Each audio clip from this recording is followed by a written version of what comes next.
If you've ever poured your entire soul into something, only to have the one person whose approval you craved look at it like it was dirt on their shoe, then you need to hear this. If you've ever been made to feel small so someone else could feel big, then you and I have a lot in common. This isn't just a story about a collection of paintings. It's a story about the moment you realize that the person you've been trying to please your whole life isn't a judge of your worth, but a cage you have to learn to break out of.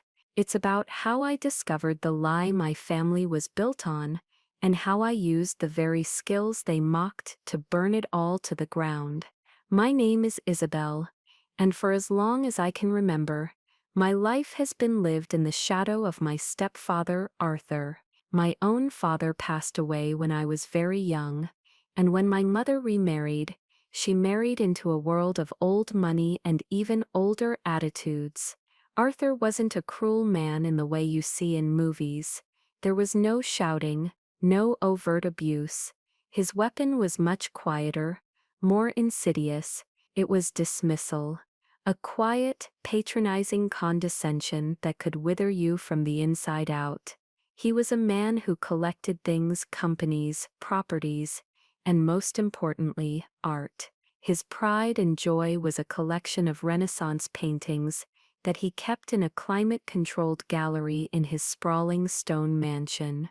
He called it the Beaumont Collection, and it was his entire identity. He had 2 children, his biological daughter, Portia, and me, the inconvenient leftover from his wife's first life.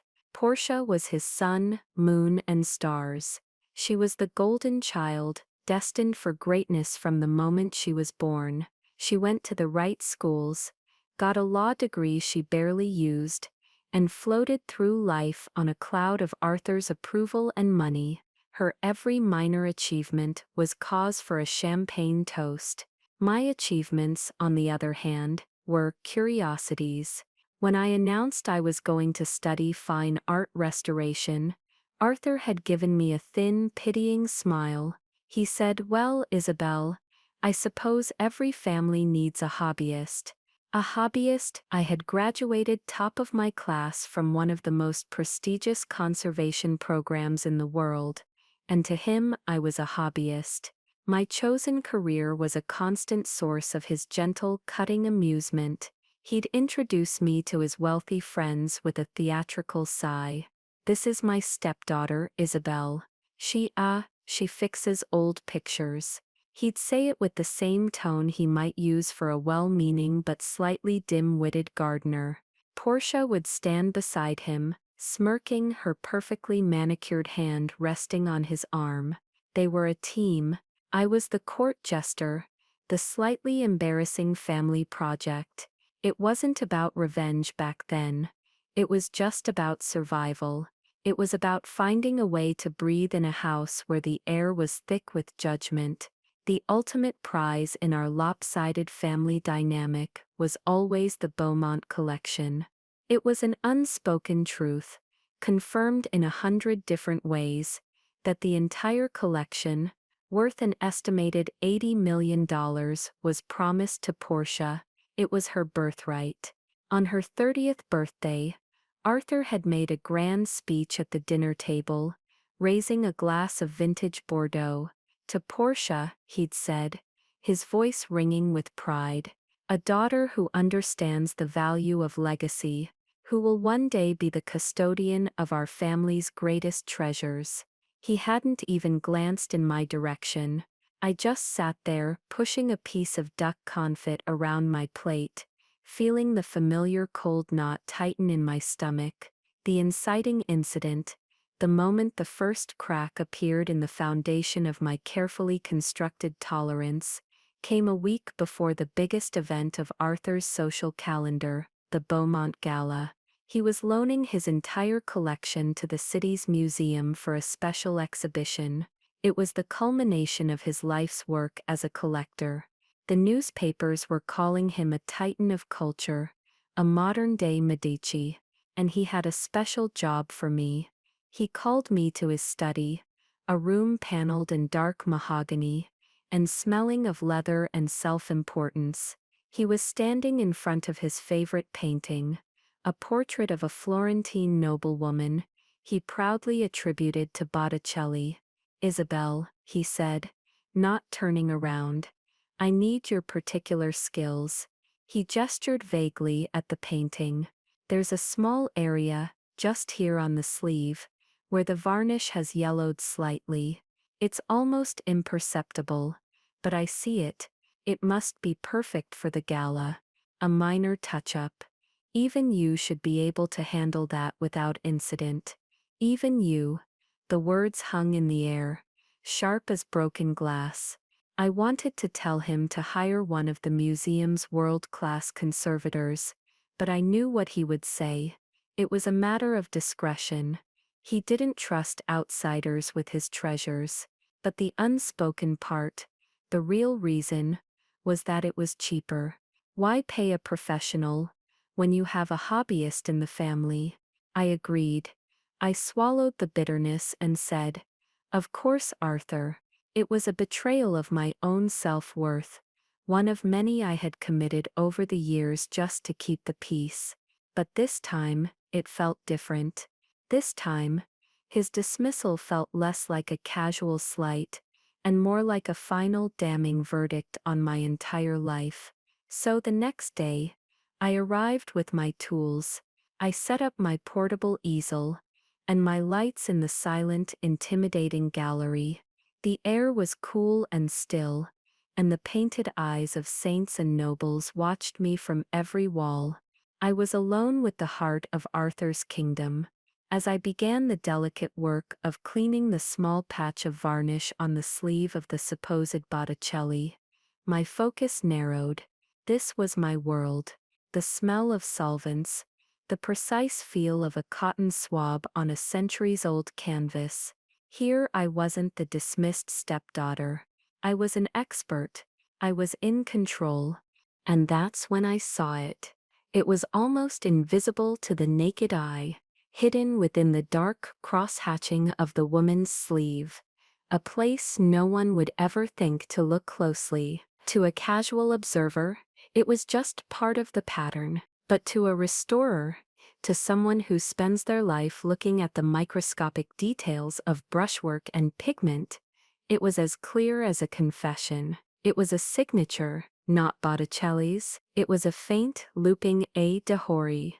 My breath caught in my throat. My heart started hammering against my ribs so hard, I thought it might break them. Almir de Hori, the most famous, most brilliant, and most notorious art forger of the 20th century. He was a master who could mimic the style of Renaissance and Impressionist masters so perfectly that for decades he fooled museums, collectors, and experts all over the world. My stepfather's favorite painting, the crown jewel of his priceless collection, wasn't a Botticelli.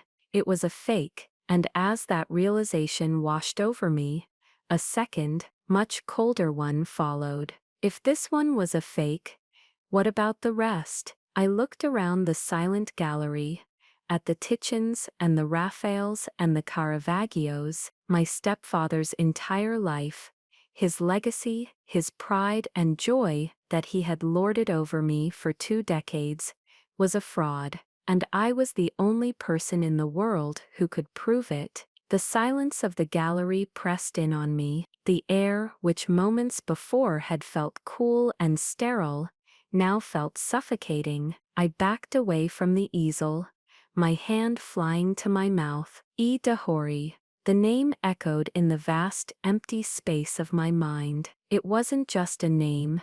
It was a legend, a ghost who had haunted the art world for half a century, and his ghost was standing right here, in my stepfather's temple of ego. My first instinct was pure, unadulterated panic. My body went into autopilot. I packed up my kit with trembling hands, the familiar click and snap of my tools doing little to ground me. All I could think about was getting out. Getting away from the lie that was staring at me from the canvas. I drove back to my small apartment, a place that had always felt like a refuge from the oppressive grandeur of Arthur's world. Now it just felt small. I collapsed onto my sofa, the springs groaning in protest. My mind was a maelstrom. I saw Arthur's face, smug and condescending, telling me to handle the minor touch-up. Had he known? Was this some kind of sick test?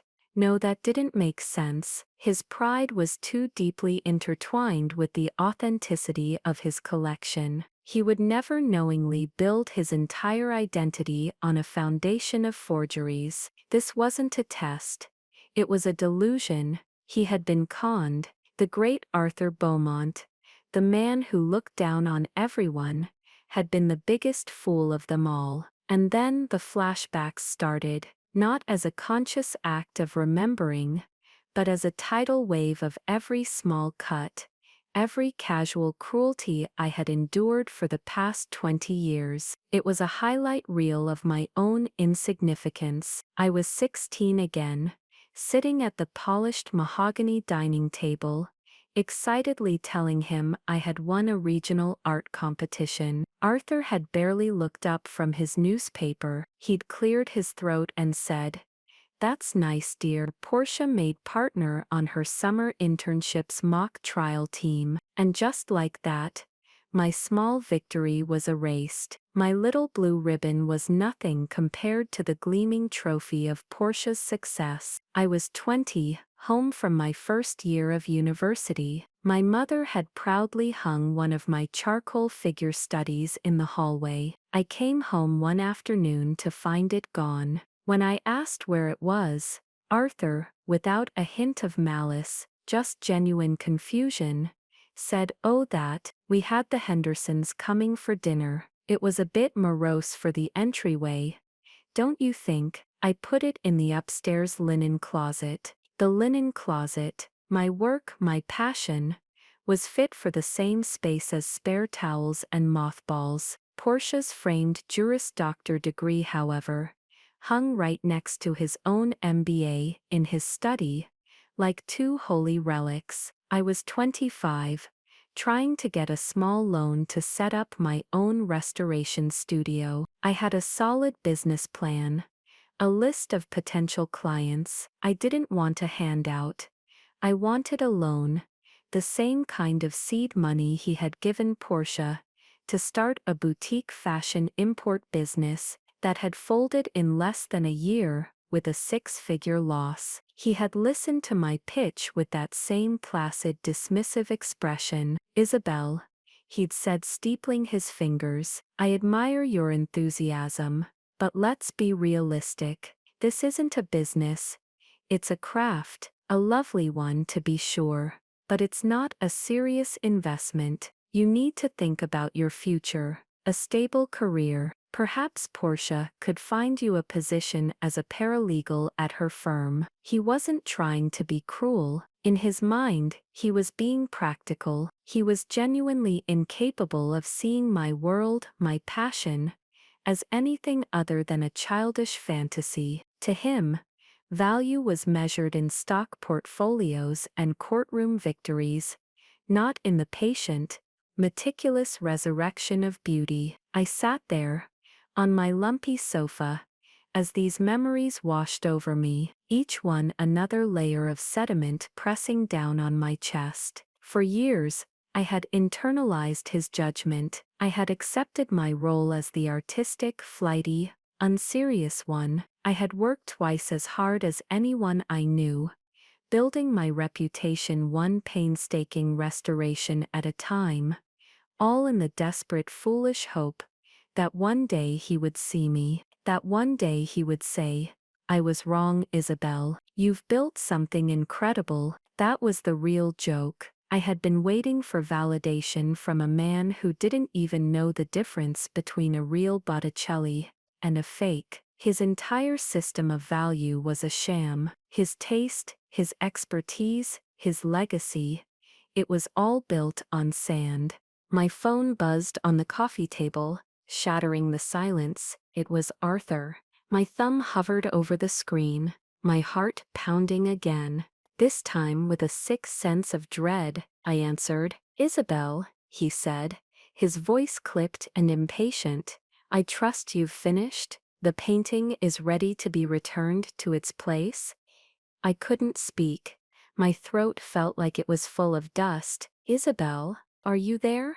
Did you run into some kind of problem? The condescension was back. The default assumption that I was incompetent.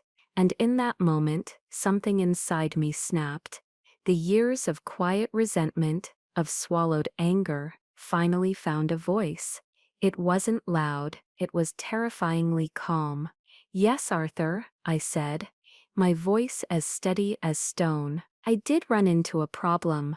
A problem? What sort of problem? Did you damage it? His voice sharpened with alarm. Not for me, but for his precious object. For heaven's sake, I knew I should have just left it alone. How bad is it? This was it. This was the catalyst. It wasn't the discovery of the forgery itself. It was this conversation. The immediate, unthinking assumption that I was the one who had made a mistake, that I was the source of the problem. He hadn't asked if I was okay.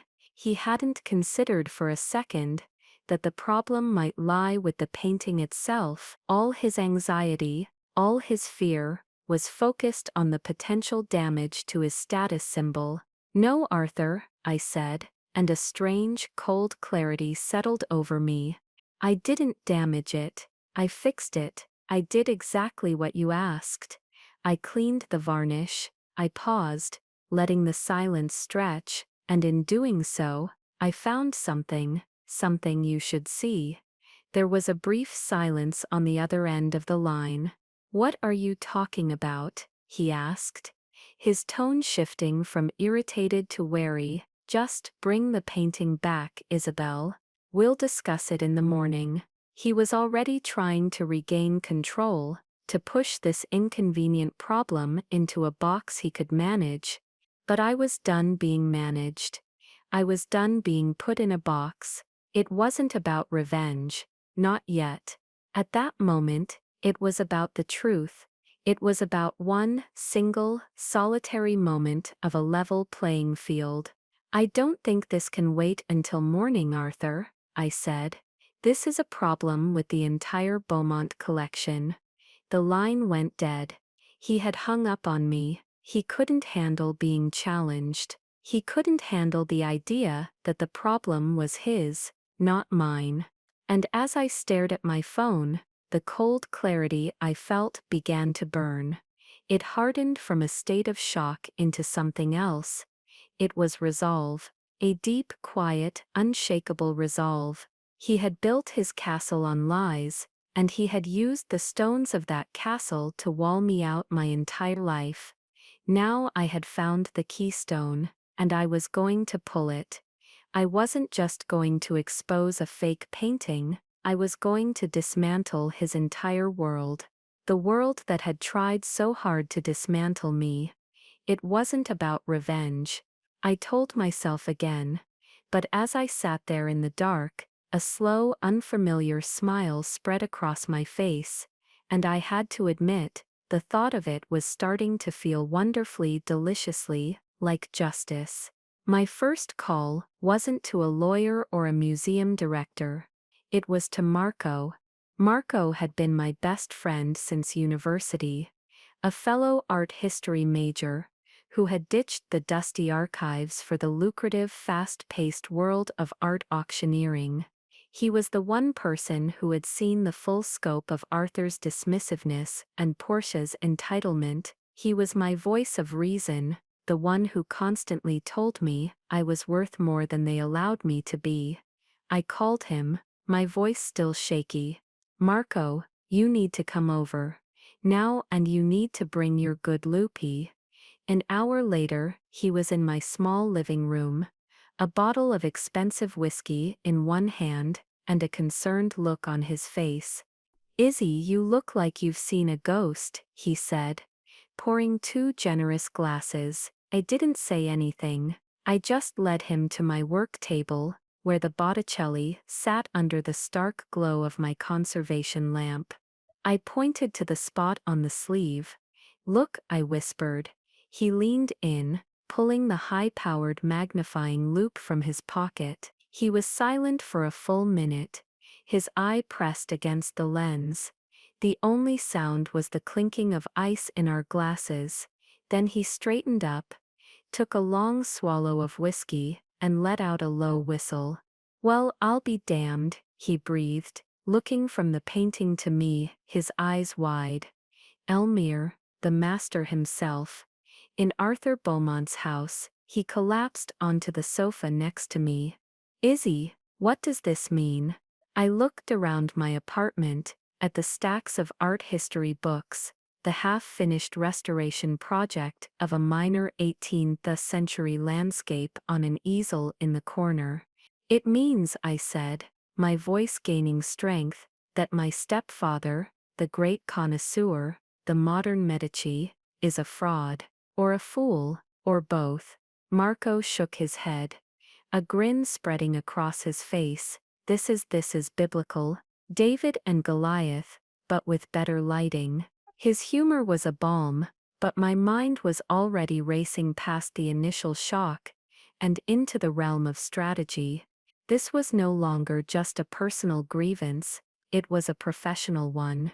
This was my field, this was my expertise. For the first time, the battlefield was on my turf. "It can't just be this one," I said, thinking aloud. De Hori was prolific, but he sold his fakes through networks. If a collector bought one, they often bought more from the same source. Arthur built his collection in the 60s and 70s, right when Elmire was at his peak. "It's possible, Marco, it's possible the whole collection is counterfeit." Marco's eyes lit up, not just with the thrill of the scandal, but with a protective fire on my behalf. "So what's the plan? We go to the press? Call the museum? Arthur will be a laughingstock by morning." I considered it. The thought of Arthur's face plastered across the art world news sites, branded a dupe, was incredibly tempting. It would be swift, brutal, and public, but it felt too simple, too messy. A public explosion would hurt my mother. It would create a storm of scandal that would engulf everyone, and in the chaos, Arthur would paint himself as the victim, the tragically deceived collector. He would find a way to spin the narrative. No, this required precision. This required a scalpel, not a sledgehammer. This was the beginning of my secret plan.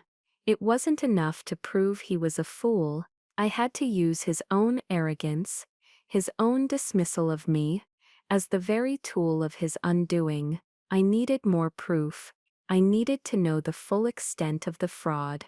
"I need to get back into that gallery," I said. "I need to examine the others." "How?" Marco asked. "He's hung up on you. He's probably locked the place down like Fort Knox." "No," I said, a slow, audacious idea forming in my mind. "He's arrogant, he's panicking, but he still thinks he's the smartest person in the room. He thinks I'm an annoyance, not a threat. I'm going to use that." I picked up my phone and composed a carefully worded email. It was a masterpiece of feigned subservience and professional jargon. I wrote, "Arthur, I apologize for my cryptic tone on the phone earlier. Upon closer inspection of the Botticelli, I found some chemical inconsistencies in the varnish layer that suggest it might be more fragile than we anticipated. Given the age and value of the other pieces in the collection, I would strongly advise, as a professional conservator, that I conduct a preliminary condition report on the entire collection before its move to the museum. A change in humidity and temperature during transport can cause irreparable damage to unstable works. I can do it free of charge, of course, as a service to the family. It's the least I can do to ensure the Beaumont legacy is protected for the gala." I hit send. Marco read it over my shoulder. "A service to the family," he whistled. You're laying it on thick. It's a language he understands, I replied. Legacy, protection, and most importantly, free of charge.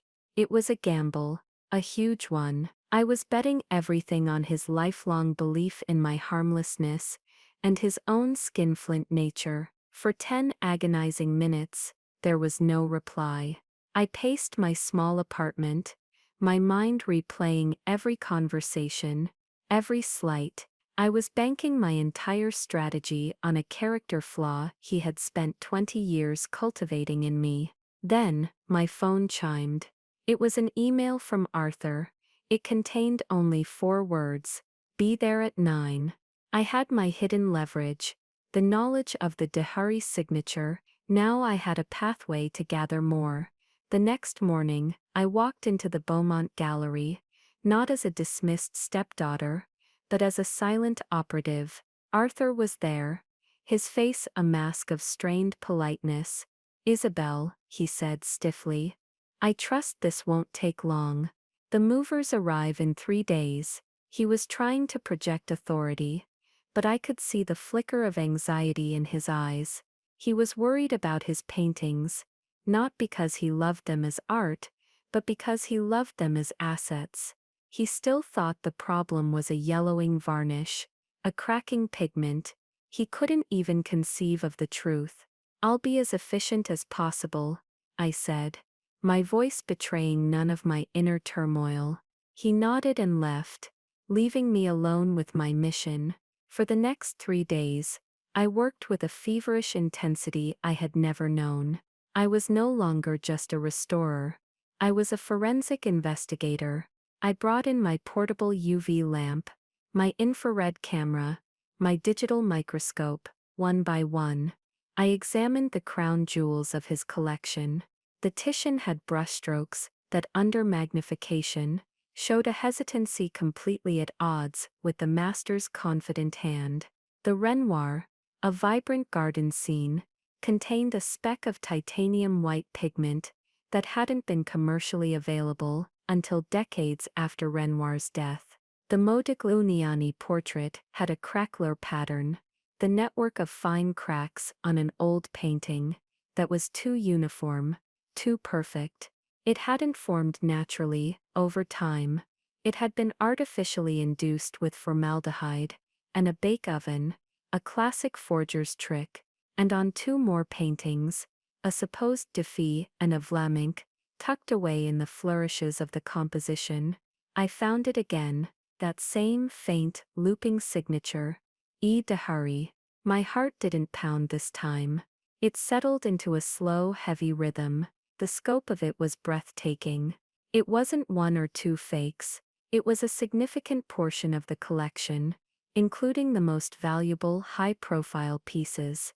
Arthur hadn't just been duped once. He had built the core of his collection on a house of cards sold to him by a master charlatan. I documented everything. I took hundreds of photographs, wrote pages of detailed notes, cross-referencing pigment analysis, with historical records of Dehari's known forgeries. My small, cluttered apartment became a war room. The walls were covered in printouts of paintings, with red strings connecting them to notes on chemical composition and brushstroke analysis. Marco would come over every evening, bringing food I barely touched and watching my progress with a mixture of awe and terror. It's enough to ruin him 10 times over," he said, looking at my evidence wall. "What's the final move?" "You have the proof. What are you going to do with it?" That was the question that haunted me. I had the power. Now I had to decide how to use it. I could destroy him publicly, but my old fear lingered. He would twist it, play the victim. I needed to control the narrative completely. I needed to ensure the consequences were not public shame, which can fade, but a permanent structural change to his life and my own. It wasn't about revenge. I kept telling myself a mantra that was wearing thin. It was about justice, and justice, I was beginning to realize, had to be as meticulously constructed as the forgeries themselves. The idea came to me on the third night as I stared at a photo of the fake Botticelli next to a photo of Arthur's proud, smug face from a magazine article. He loved being a philanthropist, he loved the applause, the galas, the fawning praise for his generosity. He had built a legacy on false pretenses, so I decided I would let him keep the pretense, but I would take the substance. I would take the legacy. I began drafting a new document.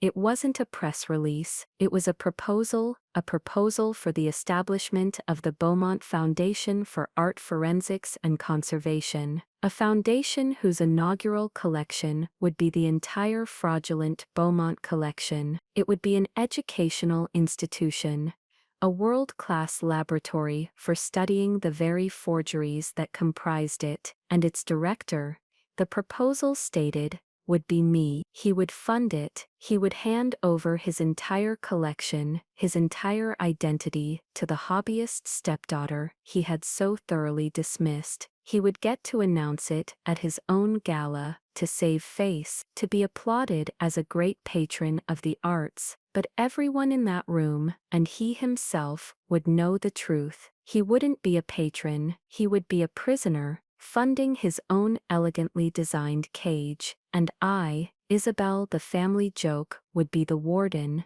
The silent takeover began not with a bang, but with a whisper. I knew I couldn't confront Arthur directly with my mountain of evidence. He was a cornered animal, and he would lash out, deny everything, and lock me out legally before I could make a move. I needed to unsettle him first. I needed to make him feel the ground shifting beneath his feet before he knew what was causing the earthquake. My ally, Marco, was my key. Through his network at the auction house, he had connections to every major art journalist and blogger in the country. He owed me for a time I'd helped him spot a clever fake at a minor auction, saving his firm a fortune and making him look like a genius. Now I was calling in that favor. I asked him to leak an anonymous tip, not to a major newspaper, which Arthur's lawyers could easily smother, but to a highly respected, deeply niche art world blog. The kind of blog read by curators, academics, and serious collectors. The tip was vague, but specific enough to be terrifying. It mentioned that a prominent East Coast collector's treasured Renaissance holdings, soon to be exhibited, are facing serious questions of authenticity from European experts. No names were mentioned, no specific paintings were identified. It was just a sliver of doubt, expertly placed. The blog post went up on a Tuesday morning. By Tuesday afternoon, the tremors started. Arthur didn't call me. Of course not. To call me would be to admit I had something to do with it, that my problem was real. Instead, he called the museum director, a man named Dr. Albright, and demanded to know who was spreading these vicious, unfounded rumors. I knew this because Dr. Albright, a cautious and meticulous man, then called me. He was polite, but his voice was tight with anxiety. "Isabel," he began, "I received a rather agitated call from your stepfather regarding an online rumor. It's nonsense, of course, but given that you were just doing some conservation work for him, I felt I should do my due diligence. Your condition reports. You didn't find anything unusual, did you?" This was my first move, my first test of the power I now held. I could have blown the whole thing wide open right there. Instead, I played my part, the part of the diligent, slightly overwhelmed, but professional conservator. "Dr. Albright," I said, my voice pitched with carefully measured concern. As a matter of fact, I did find some minor material inconsistencies in a few of the pieces. I was documenting them for Arthur. I'm sure it's nothing, probably just poorly documented restoration work from the past. But I agree that any rumor, however baseless, should be addressed before the gala. I had confirmed his fear while simultaneously positioning myself as an ally. I wasn't the source of the problem. I was part of the solution. Dr. Albright was relieved. Excellent. I'll let Arthur know you're on top of it. He's quite protective of the collection. That was the understatement of the century. The real fallout from my little whisper campaign came that evening. My phone rang. It was Arthur. His tone was completely different from our last conversation. The impatience was gone, replaced by a thin, brittle layer of forced calm. "Isabel," he said, his voice smooth as oil. "I seem to have been made aware of some chatter online. It's preposterous, of course, some jealous rival, no doubt. It's terrible," I said, my voice dripping with fake sympathy. "People can be so cruel." "Quite," he said, clearing his throat. "Now this condition report you're preparing, I want to see it. I need you to write a definitive statement confirming the authenticity and provenance of every single piece, something my team can release to put a stop to this nonsense immediately. You have the expertise. I need you to put it to use." I nearly laughed. The irony was so thick I could have choked on it. For 20 years, my expertise was a joke, a hobby. Now in his moment of panic, it was his only shield. He needed me to officially certify his fakes as genuine. He was handing me the sword and begging me to fall on it for him. "Of course, Arthur," I said, "but a report like that takes time. To be thorough, to be unimpeachable, I'd need to cross-reference the chemical analysis with the provenance documents for each painting. Do you have the complete provenance file?" I knew for a fact that the provenance for most of Dahori's forgeries was flimsy at best, a patchwork of invented histories and forged letters of sale. I was asking for documents I knew he didn't have, or if he did, they wouldn't stand up to scrutiny. There was a long pause on the line. "The provenance is handled by my office," he said, a note of evasion creeping into his voice. "Just focus on the physical analysis. Write a report that says the materials are consistent with the period." "I can't do that, Arthur," I said, keeping my voice level and professional. "That would be a lie. It would be academic fraud. My entire reputation would be destroyed if I signed my name to something that wasn't 100% accurate." I let that hang in the air. My reputation. I was using the very thing he had never valued as a shield against him. His panic finally broke through the calm facade. "Don't you understand what's at stake here?" he hissed, his voice dropping to a venomous whisper. "The gala, the museum, my name. After everything I have done for you, for your mother, this is how you repay me." With academic quibbles. There it was, the guilt trip, the classic maneuver, but it didn't work anymore. The strings he used to pull were all cut.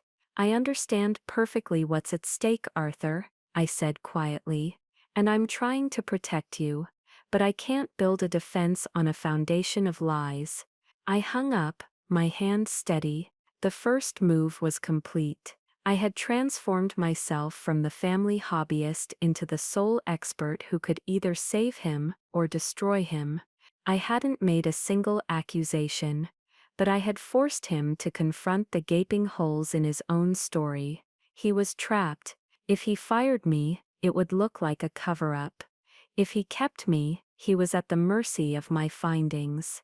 The antagonist was officially in a state of panic, and he had no idea that the person he was turning to for help was the very architect of his predicament.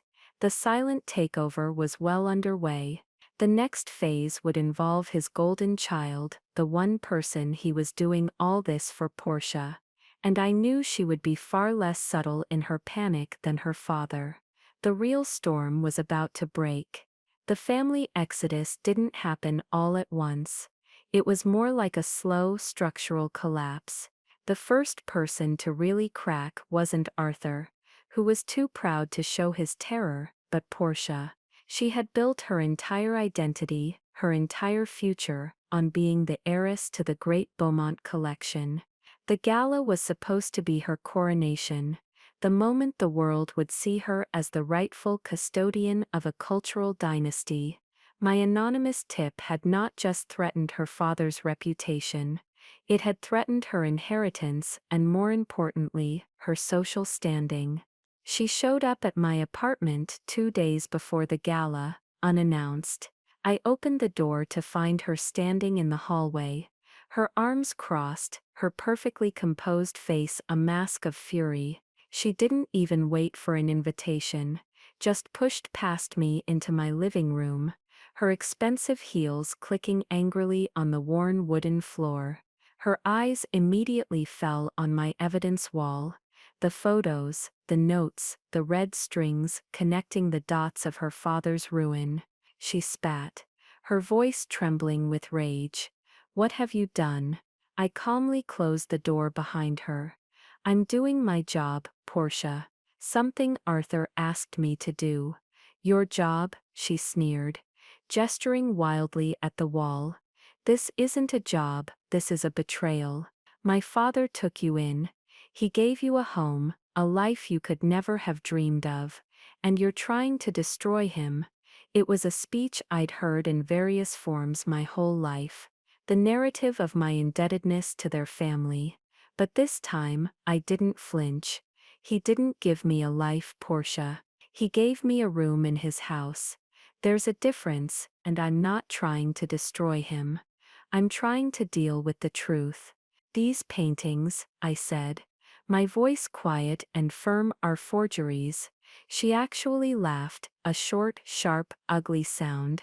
"Oh please, you're just jealous. You've always been jealous of me, of what I have. You're a failed artist who gets her hands dirty for a living, and you can't stand that he's giving his legacy to me. So you've invented this pathetic conspiracy." It was in this moment that the karmic agent, the unwitting truth-teller, made his appearance. Portia's fiancé, a man named Julian, was a junior partner at a major law firm. He was ambitious, sharp, and, as I was about to discover, deeply pragmatic. He had been waiting for Portia in his car. Growing impatient, he came up to see what was taking so long. He knocked on the door just as Portia was finishing her tirade. I opened it. "Julian," I said calmly. "Perfect timing. Perhaps you can talk some sense into your fiancé." Julian stepped inside, his eyes taking in the scene. Portia, red-faced and furious. Me, unnervingly calm, and the wall of evidence. He was a lawyer. He was trained to read a room, to assess leverage. He walked slowly over to the wall, his gaze scanning my notes, my photos of the hidden signatures, the chemical analysis reports.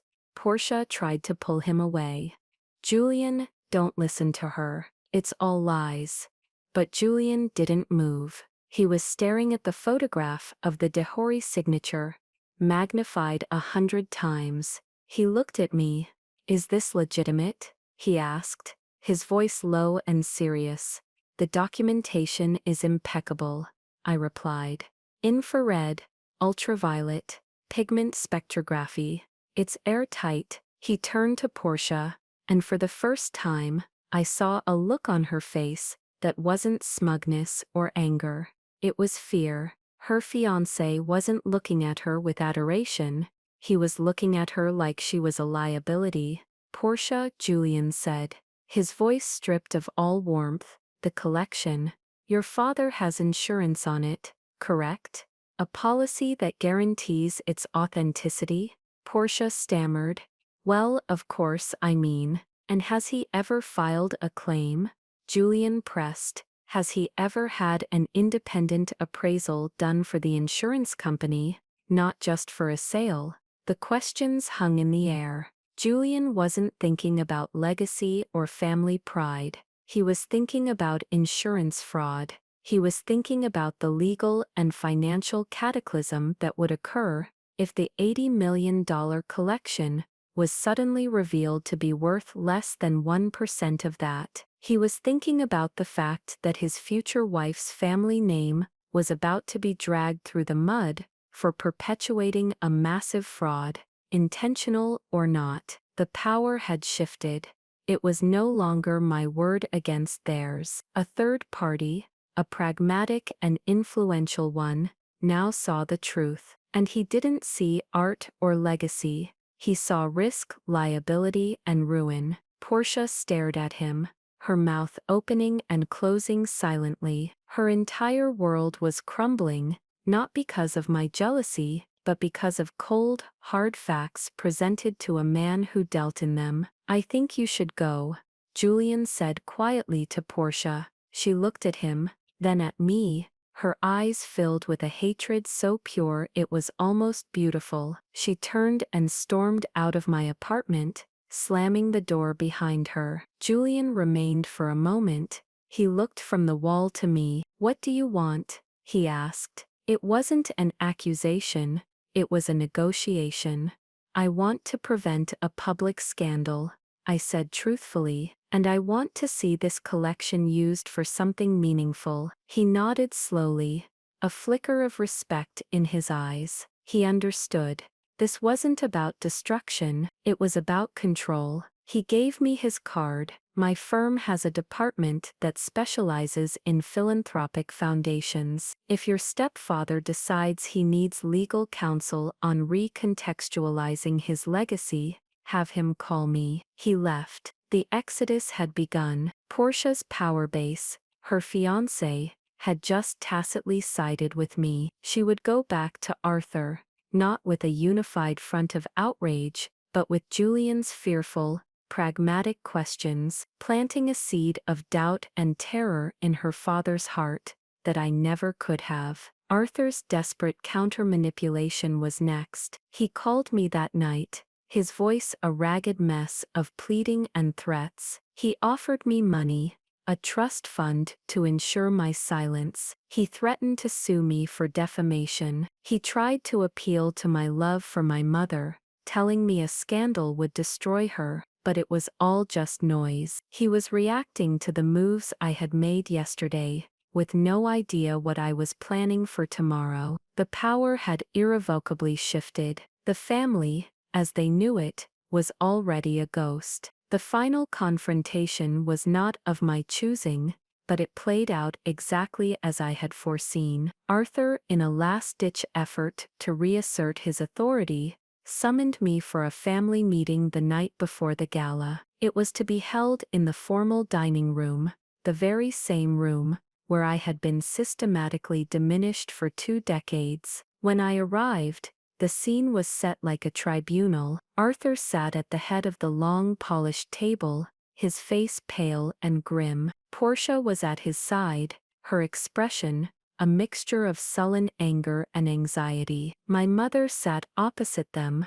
looking confused and distressed, a pawn in a game she didn't understand. Julian, the karmic agent, was conspicuously absent. Portia had clearly failed to bring him back into the fold. Isabel, Arthur began, his voice attempting a deep, patriarchal gravitas that now sounded hollow and pathetic. We need to end this. This fantasy of yours has gone on long enough. You will sign a statement, prepared by my lawyers, attesting to the full authenticity of the collection. You will cease this campaign of insinuation. You will do this for the good of the family. He slid a piece of paper across the table. It was a non-disclosure agreement, dense with legal threats. Portia chimed in, her voice shrill. If you don't sign it, we will sue you for everything you have. We'll destroy your little business, and we'll make sure you never work in this field again. I didn't even look at the paper. I let the silence hang in the air for a long moment, feeling their desperation radiating across the table. For so long, this room had been my personal hell, a place of silent endurance. Now it was my stage. I reached into my briefcase and pulled out a single neatly bound document. It was my proposal for the Beaumont Foundation. I slid it across the table to Arthur. It stopped right next to his NDA. That's not going to happen, I said, my voice calm and even. Instead, this is what's going to happen. Arthur stared at the cover page, His brow furrowed in confusion. "The Beaumont Foundation for Art Forensics and Conservation," he read aloud, his voice laced with disbelief. "What is this?" "That," I said, "is your new legacy, your salvation, in fact." He opened the proposal, his eyes scanned the first page, then the second. I watched his face as he read. I saw the dawning comprehension, the flicker of outrage, and finally the ice-cold dread of a man realizing he is utterly and completely trapped. He saw the mission statement, to use the fraudulent Beaumont collection as a world-class educational tool for the study of art forgery. He saw the budget, a significant portion of his liquid assets, earmarked for an endowment to fund its operations in perpetuity. And then he saw the final page, the one outlining the Foundation's board of directors. Director Isabel De Luca, Chairman Arthur Beaumont. A purely ceremonial title. "You're insane," Portia whispered, trying to read over his shoulder. "He would never." "Oh, I think he will," I said, turning my gaze to Arthur. "Because tomorrow night, at the gala, you're going to get up on that stage. You have two choices for your speech. Choice A. You can watch as Dr. Albright gets up and announces that, due to questions of authenticity, the museum is indefinitely postponing the exhibition. The press will have a field day, the words fraud, forgery, and Beaumont will be in every headline for the next year. Your name will be a punchline. The IRS and your insurance company will launch audits that will strip you of everything you have left. You will be publicly and permanently ruined." I let that sink in. I could see the blood drain from his face.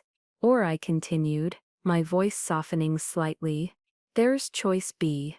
You get up on that stage, and you give the performance of your life. You announce that, in a stunning act of philanthropy, you are donating your entire collection to create a revolutionary new institution. You'll talk about the importance of truth in art, about your desire to foster a new generation of experts. You will be a hero, a visionary. You will save your name. You will protect this family from scandal." I leaned forward slightly. "But your collection, your money, and your power will be mine. You get to keep the applause. I get to keep the truth. You have until tomorrow night to decide. But I think you've already made your choice." The room was utterly silent. My mother was staring at me, her mouth agape, finally understanding the dynamics that had been playing out under her nose for years. Portia looked as if she'd been struck by lightning, and Arthur just stared at the proposal in his hands. He looked old, he looked defeated. The titan of culture was a hollow man, propped up by fakes, and he knew it.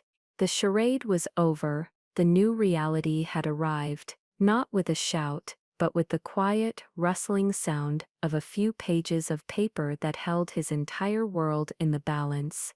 It was never about revenge. I had told myself 100 times, but sitting there, watching the man who had made me feel worthless my entire life realize that his only path forward was to make me powerful. I had to admit, it felt a lot like vindication. The gala was a spectacular affair. The grand ballroom of the museum was filled with the city's elite, all shimmering in jewels and tuxedos, sipping champagne under the crystal chandeliers. They were all there to celebrate Arthur the great man, the patron of the arts. They had no idea they were attending a funeral. I stood at the back of the room, watching, a glass of water in my hand. My mother found me, her eyes filled with a complicated mix of awe and fear. "Isabel," she whispered, "are you sure about this?" "It's the only way, Mom," I said gently. "It's the only way to end it."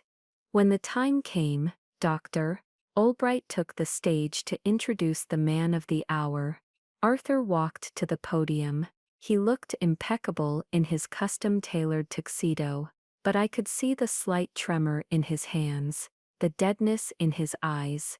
He unfolded a piece of paper. It wasn't his original speech, full of self-congratulatory remarks. It was a new one, a speech I had helped Julian's firm draft for him. He cleared his throat and began to speak.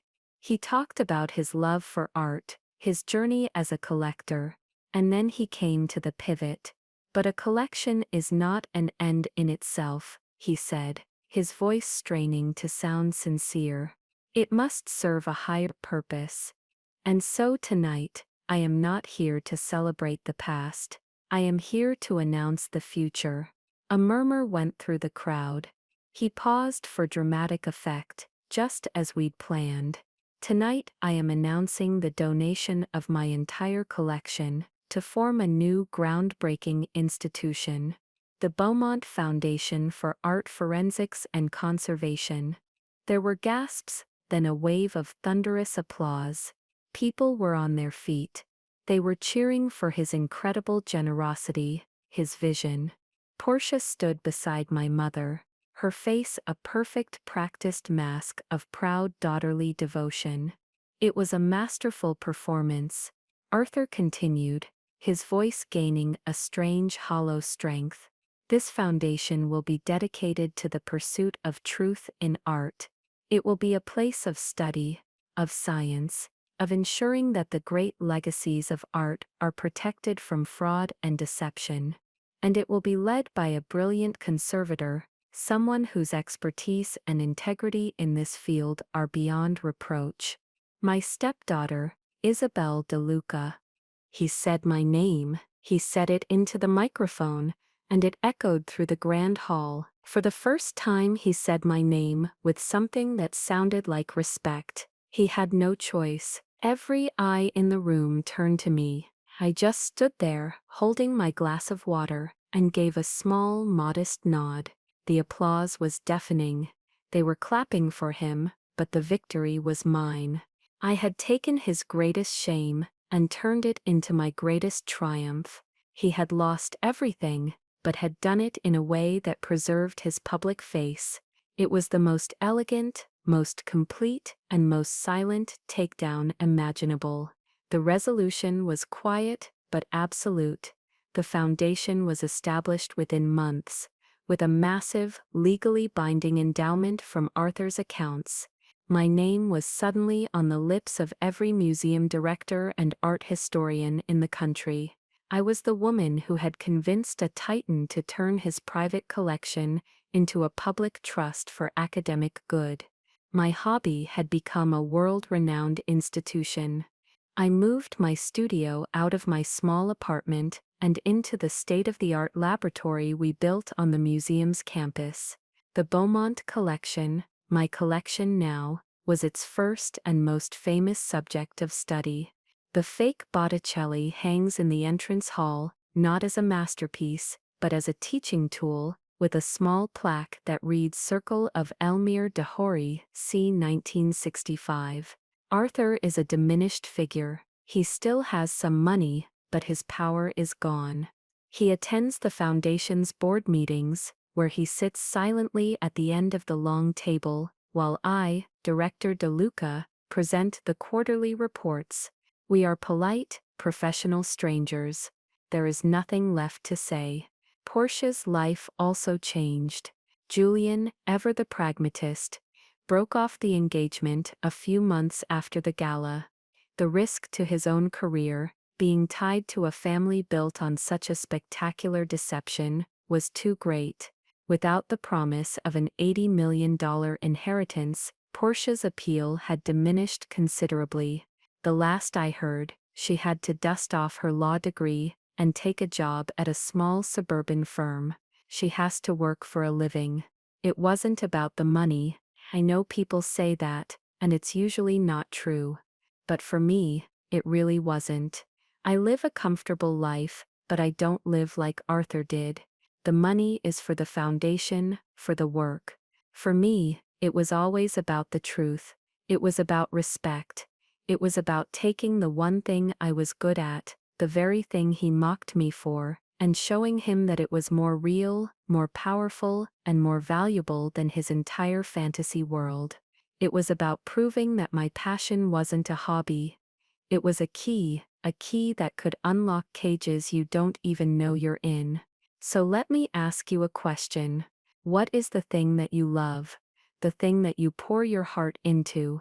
And who is the person who makes you feel small for loving it?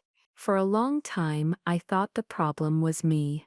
I thought if I just worked harder, became more successful, maybe one day I would finally earn that little nod of approval.